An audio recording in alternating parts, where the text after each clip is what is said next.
บรรยากาศทุกคนดีหลายตอนนี้เนาะบรรยากาศธรรมชาติบ้านนามีฝนตกลงมาแล้วทุกคนตอนนี้เนาะอยู่ที่วังเวียงเนาะสบายดีเนาะ FC ทุกท่านสบายดีมื้อนี้เบาดวงกับพาทุกคนเนาะมาเบิ่ง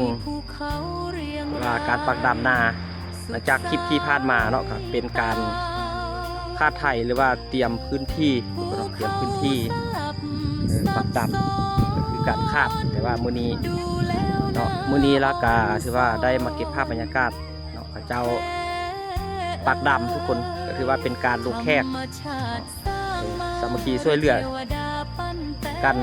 เนาะของคนภายในหมู่บ้านอันนี้ก็อยู่ที่ทุ่งนาทุกคนเนาะหมู่บ้านนาดาว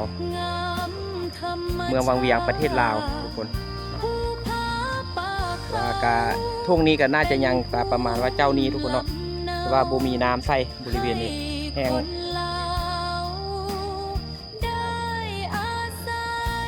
ถ้าทุกคนเนาะก็ไปเบิ่งบรรยากาศใกล้ๆนำกันทุกคนที่ถือว่าเป็นวิถีชีวิตชาวไร่ชาวนาติดการปักดำเข้า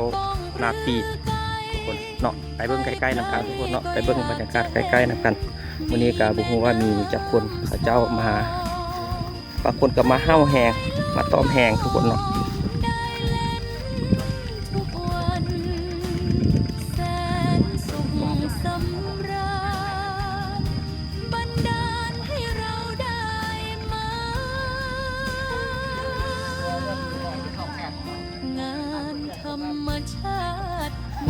ขออนุญาตเก็บภาพเด้อ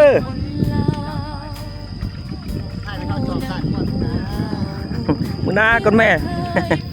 ไปแล้วไม่เท่าจอมันมีแต่ให้เบิ้งทัด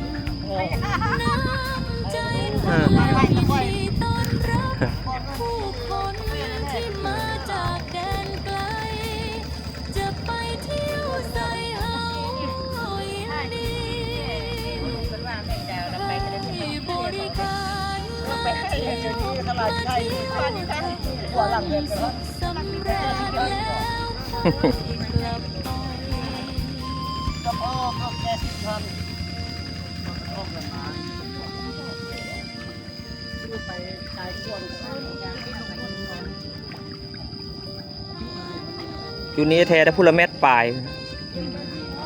พูละเม็ดปลายมันไหมถือว่าเนาะผู้ที่พระเจ้าเนาะถือว่าเอาเวียกเอางานก็คือประมาณว่าผู้หนึ่งเม็ดปลายทุกคนเนาะถือว่าระยะถือว่ายื้อแขนถึงแต่ว่าบางคนนี่ก็คือในนั้นเนาะก็คือแบบ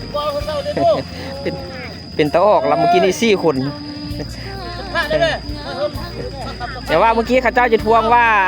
เมื่อกี้บ้านน้อยๆคือว่า4 คนบัดอันนี้นี่คือว่ามีแต่2 คนทีนี้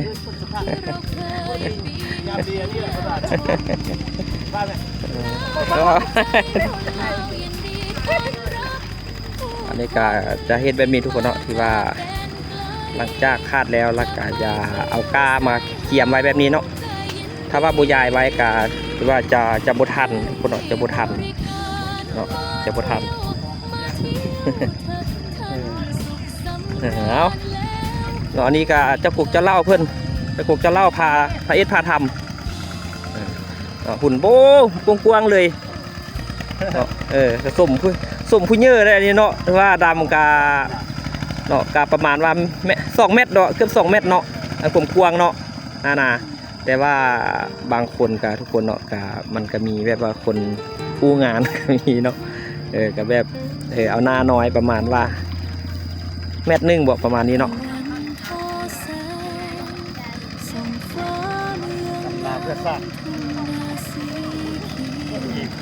ทุกคนที่ว่าเข้าที่หลายๆคนได้กินเนาะการที่ว่าต้นกำเนิดมาก็คืออันนี้เนาะก็คือการปลูกข้าวคือแบบนี้เนาะก็คือชาวนาประเทศคือแบบนี้แหละเนาะได้เนาะถือว่า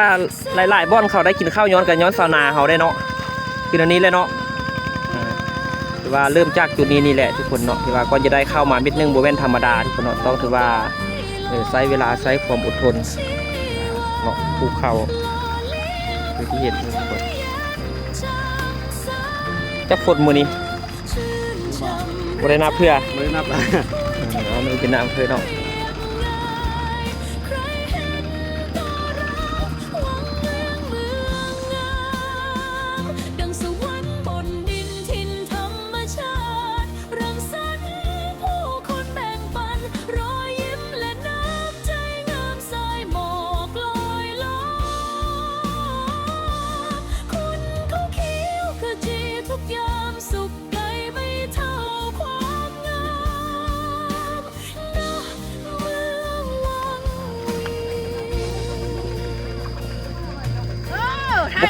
บก้มยากวะเนี่ย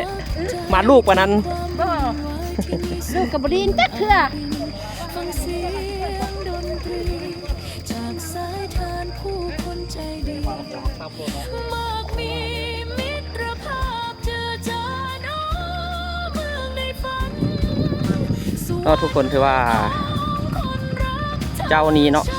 ก็ถือว่ามีประมาณว่า25คนหรือว่า25คนเนาะที่ว่ามาปักดำของเจ้านี้25คนทุกคนเนาะ25คน ที่แท้จริง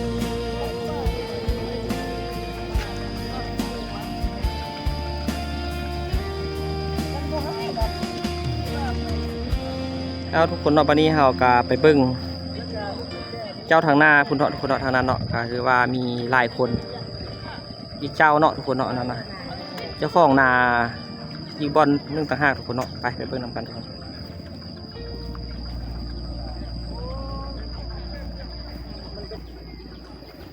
ทุกคนที่ผ่านมาปาตองก็ถือว่าพา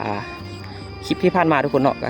นาให้นี้ก็ที่ว่าเขาเจ้าลาดเมื่อทันเนาะถือว่าดำสำเร็จแล้ว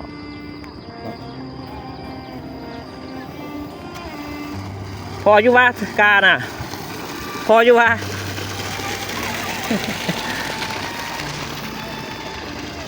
อันนี้ก็เป็นกล้วยหาบกาทุกคนเนาะแต่ว่าเจ้านี้มีหลายคนทุกคนเนาะเจ้านี้มีหลายคนเจ้าคนมือนี้ไม่แหง40 ปลายปัดตัว40 ปลายคนทุกคนเนาะนาเจ้านี้40 ปลายคนเข้ามาแหงได้มาต้มแหงได้ ตบแหงได้เอาแหงได้ แหงได้เอาแหงได้40 ปลายคนทุกคนเนาะ40 ปลายลองจะนับเบิ่งว่า40 ปลายเท่าเดิมแต่ว่าบางบ่อนก็ถือว่าเสื้อฮอน50ก็มีทุกคนเนาะแต่ว่ามื้อนี้ก็ถือว่า สมควรแล้วทุกคนเนาะแต่ว่าเขาจะบอกอันถ้าตองไปเบิ้งอันบรรยากาศไกลๆคุณเนาะแล้วนึ่งจะไปคุณเนาะพาไปเบิ้งที่ว่าไปเบิ้งมือเขาเจ้าตอนเขาเจ้าปักดำ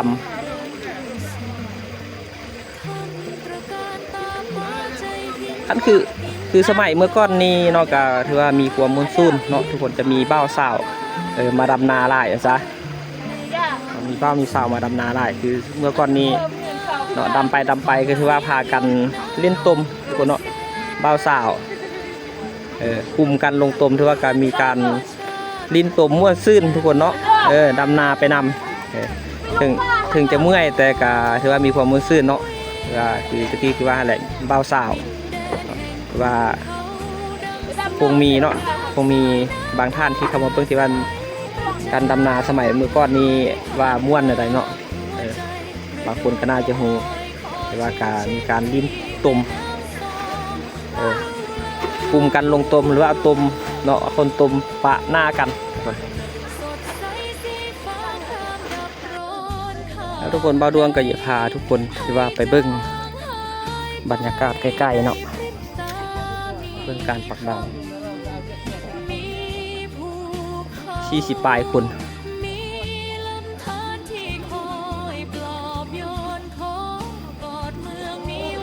บุคคลว่าอยู่ทุ่งนี้มีผู้ดำไวบ่หรือว่าไงเด้อมีอยู่ว่ามีผู้ดำไวมีอยู่ว่านี่หลายคน40 ปลายคนนะ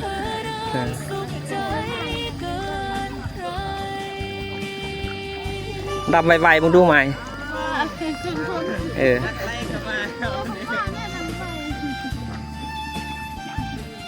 โอ้ไม่พูดเดือนะว่าใหม่อยู่เนี่ยกูแม่นว่ะเนี่ยพูดเดือข้างลาวหันข้างฮะว่าคือเดี๋ยวมันบ่ใหม่แทนมูแม่น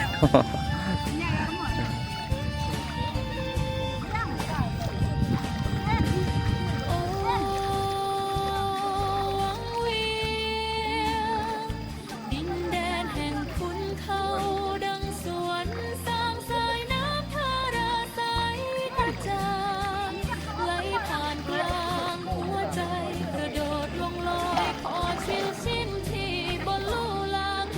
สดใส เดี๋ยวไปขี้สลิงพูดเพิ่นมาดำนาพี่น้อง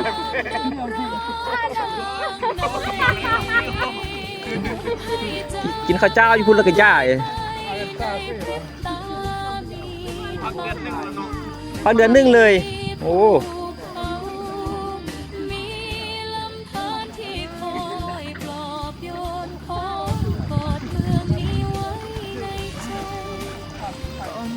มีเจ้าคนทุกคนเนาะก็จะนับเบิ่งว่า2 4 6 8 10 12 14 16 18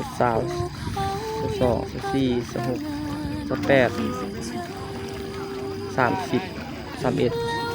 32 33 34 35 36 37 38 39 40 41 42 43 44 45 คนทุกคนเนาะ45 คนเนาะก็คือว่าหลายสมควรเนาะก็น่าจะแล้วไวประมาณว่าเดี๋ยวนี้ก็อยู่ประมาณตอนนี้ก็ประมาณ9 โมงเช้าทุกคนเนาะก็น่าจะประมาณว่า10 โมงหรือว่าประมาณว่า10 โมงครึ่งเนาะก็น่าจะสำเร็จประมาณว่า11 โมงเนาะทุกคนเนาะที่ประมาณนั้นน่ะหรือว่าจะถ้าทุกคนเนาะถือว่าขยันทุกคนว่าแท้กันที่ว่าประมาณว่า10 โมงครึ่งก็น่าจะแล้วจะสำเร็จทุกคนเนาะ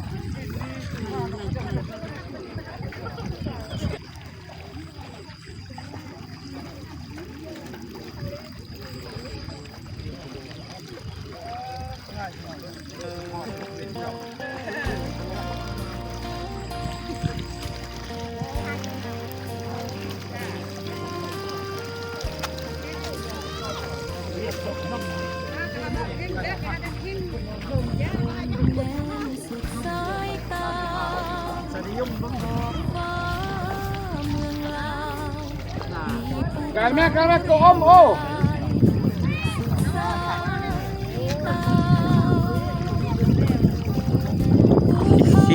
คน10 โมงครึ่งก็แล้วมาคนฮะแล้วกาโอ้โหทั้งรุ่มมันบูมีละ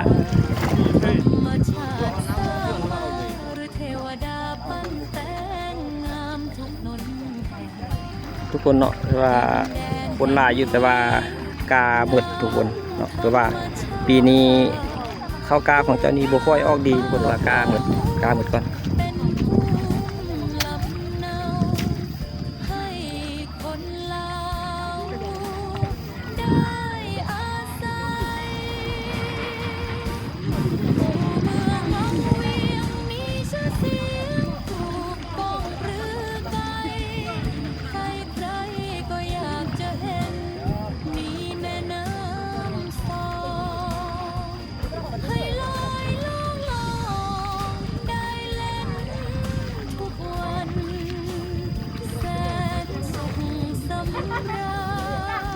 มื้อนี้ทุกคนมาเท่ากาไปเท่าเนาะเพิ่นกามาดำนามื้อนี้ที่คลิปที่ผ่านมาเราเพิ่นกาถือว่าเป็นคนที่ลูกกาอยู่คลิปเมืองลูกกาโพดเนาะ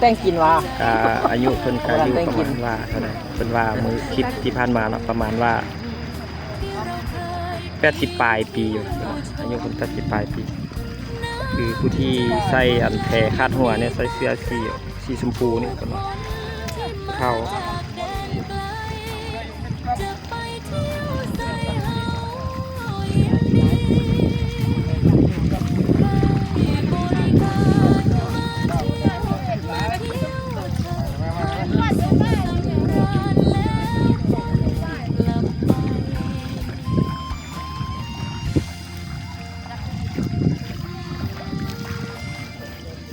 คักว่าเซเว่นตาบ่ฮ้อนบ่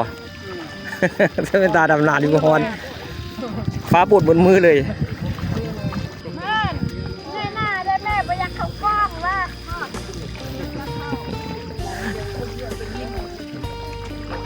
ยักเขากล้องเข้าว่า นะฟ้าแดดซ่องบ่แจ้งทางใดเฮาไปเบิ่งบนห่มบนมือ ไรสดอ่ะ บ่คลิป โอ้ เออ ตัวเราตัดต่อ ให้มันลง YouTube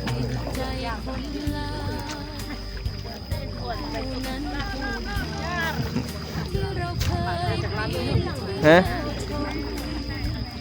ยี่ฮอดร้านอยู่บุแม่นคนดังบุได้บุฮอด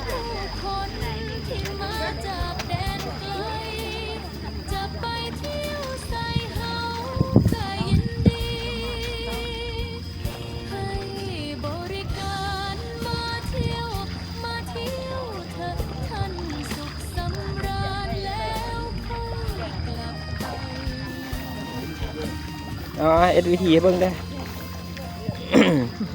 วิธีทุกคนเนาะกับแบ่งกาคือเดี๋ยวนี้เนาะ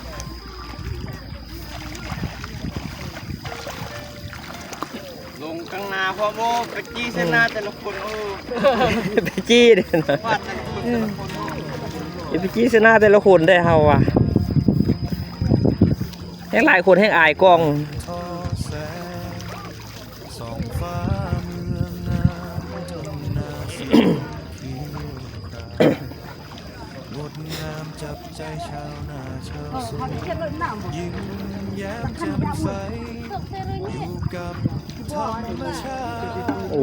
ในดงดอยไพร มืดแล้วยาวก้าก็เดินไปเซิร์ฟบัดนี้ แม่คือพิดหน้าด้วยแม่โอ้ สายน้ำสองทอดตัวหล่อเลี้ยงชีวาหล่อเลี้ยงหัวใจเย็น วิธียีดำนาก็คือดีเนาะทุกคนเอามัดกามาแล้วก็มาแบ่ง ก็เด็กเขาอุ้ย แบ่งพอดีกรรม ครับ บ่อันนี้อันบ่แม่นองค์ขี้คร้านเด้อนี่เนาะ องค์เด้อบุญองค์สมหวัง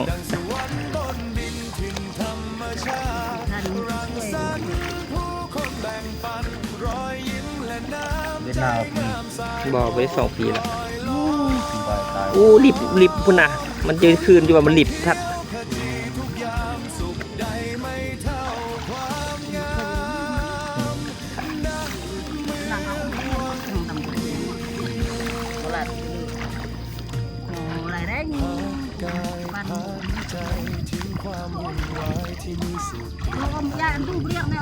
เสียงดนตรีจากสายทานผู้คนใจดี มากมีมิตรภาพเจือจานน้อเมืองในฝัน สวรรค์ของคนรักธรรมชาติ ยังจุดทูบ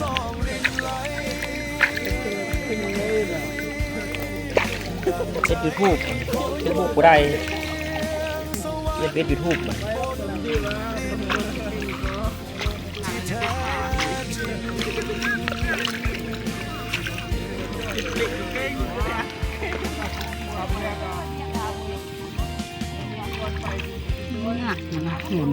แค่นั้น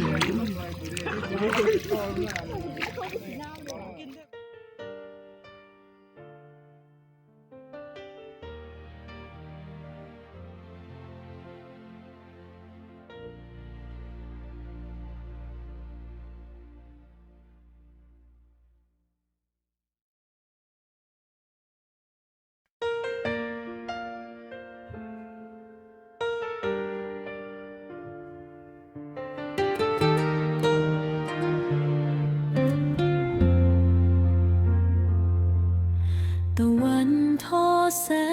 งส่องฟ้าเมืองงามทุ่งนาสีเขียวครามงดงามจับใจชาวนาชาวสวน ยิ้มแย้มแจ่มใสอยู่กับธรรมชาติในดงดอยไพรแสนเพลินอุรา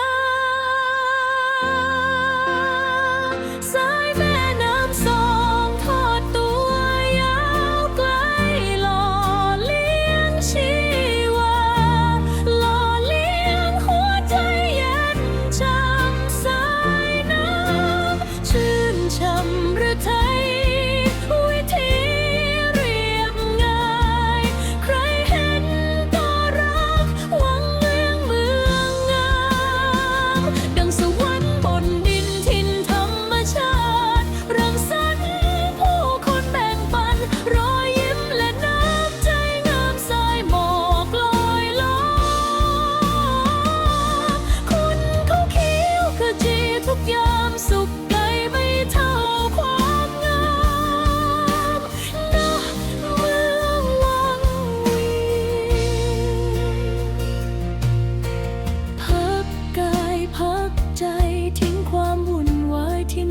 ดกลิ่นอาดิน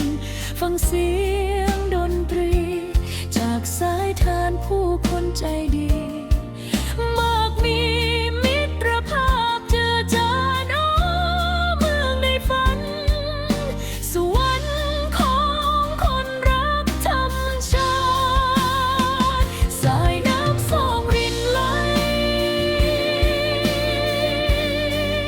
ดังใจ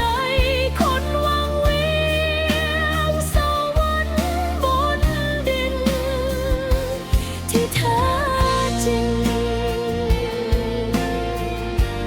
ตอนนี้ก็เวลา10 โมงมันของวันที่28 ทุกคนเนาะก็ถือว่าฝนตกลงมาตอนนี้ทุ่มซ้ำเนาะครอบครัวนี้ครอบครัวชาตินาเพิ่นก็มานอนอยู่นี่เนาะแต่ว่าผู้ที่ดำนาก็ว่ายังดำนาบรรยากาศดีหลายทุกคน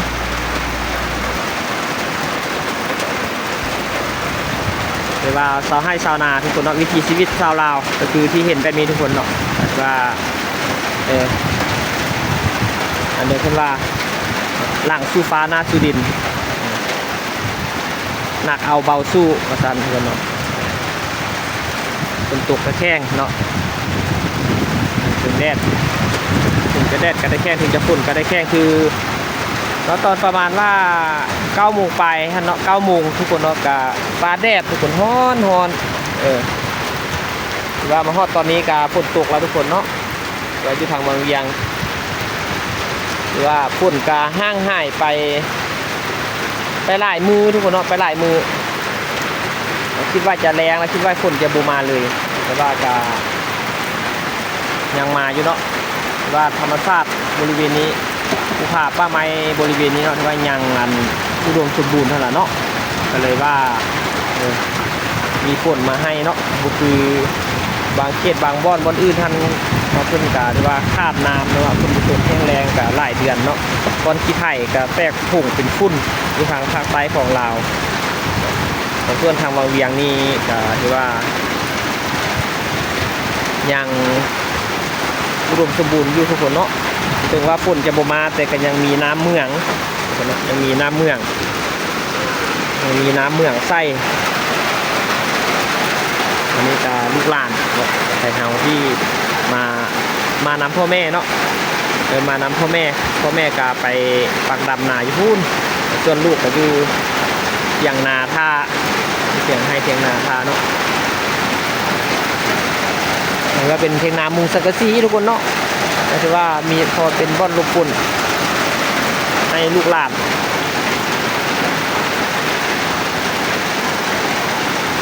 ตกซื่นทุกคนอากาศดีทุกคนเนาะถือว่าบางคนใจดีใจละฝนตกเนาะบรรยากาศทุ่งไร่ทุ่งนาตอนนี้กำลังคุณเคี้ยวคึกคืนเนาะเฝ้าแล้วเพราะว่าตอนนี้ก็ใกล้ฮอดเวลากินข้าวเที่ยงแล้ว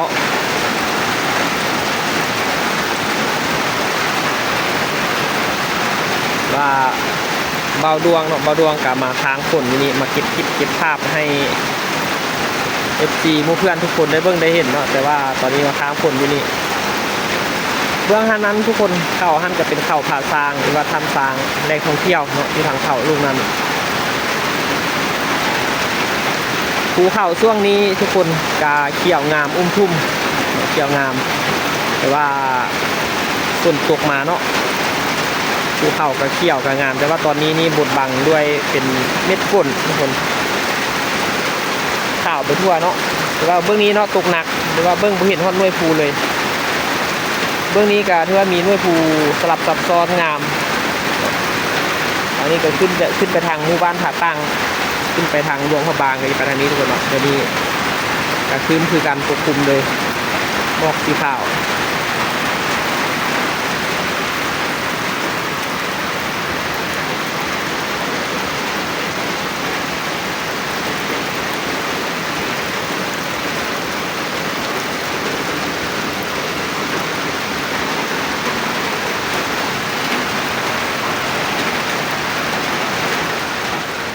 ทุกคนถือว่ามาฮอดนี่ถือว่าการดำนาเนาะวิธีบ้านนาดาว เมืองวังเวียงประเทศลาวทุกคนเนาะก็ถือว่ายังบ่ทันสำเร็จเนาะก็ถือว่าขอจบคลิปเพียงเท่านี้ทุกคนเนาะก็ฝากกดไลค์กดติดตามป้าตองเด้อทุกคนเนาะเพื่อเป็นกำลังใจให้เฮ็ดคลิปต่อไปเนาะไว้คลิปหน้าทุกคนเนาะมาเจอกันใหม่ว่าจะเอาคลิปอย่างลงให้เบิ่งทุกคนเนาะก็ขอจบคลิปเพียงเท่านี้ทุกคนขอบใจทุกคนที่เข้ามาติดตามรับชมทุกคนขอบใจ ผู้คน